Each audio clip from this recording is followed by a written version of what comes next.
Dito sa Sitio Sabang, Barangay Kabayugan sa Puerto Princesa City, makikita natin ang sakayan papunta sa Puerto Princesa Underground River. Tara, bisitahin natin. First time man o dati nang nakapunta sa Palawan, huwag palampasin ang pagkakataong mabisita o makabalik sa pinakasikat nitong tourist spot. Isa sa mga ipinagmamalaki natin mga Pinoy ang Underground River sa Puerto Princesa na isang UNESCO World Heritage Site at kabilang sa listahan ng New Seven Wonders of Nature. Ang Underground River ay bahagi ng St. Paul Mountain Range. Sa bukana pa lang ay makikita na ang mga limestone o karst mountain, malalago, matataas at matatandang puno, at mga hayop na di inaalintana ang mga taong namamasyal.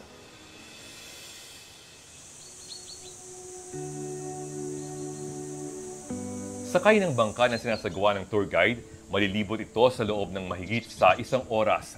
Meron na silang audio guide.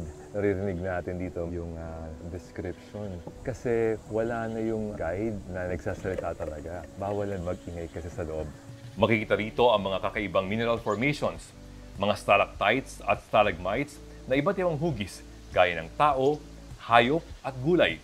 Ang Underground River ay may haba na 8.2 kilometers. And navigable sa cave is 4.3 kilometers. Sa Underground River, makikita po natin ang mga gandang rock formations na nabuo ng mga mineral deposit na umaagos o dumadaloy sa loob po ng cave. Every year, ang rock formation ay napuform ang almost 0.13 mm. So hindi po ito halos makikita dahil sa halos hibla ng buhok lang po yung kanilang paglaki kada taon. May makikita po tayo mga species na naninirahan sa loob po ng cave. Bilang isang cave guide, kami po ay tumutulong din para mapangalagaan ang cave. Hindi po masira yung mga rock formations na pwede pong mahawakan ng bisita kapag mayroon po kaming tour sa loob po ng Underground River. Bukas ang Puerto Princesa Underground River hindi lang para sa mga turista, kundi maging sa mga researchers dahil sa malusog at mayamang biodiversity.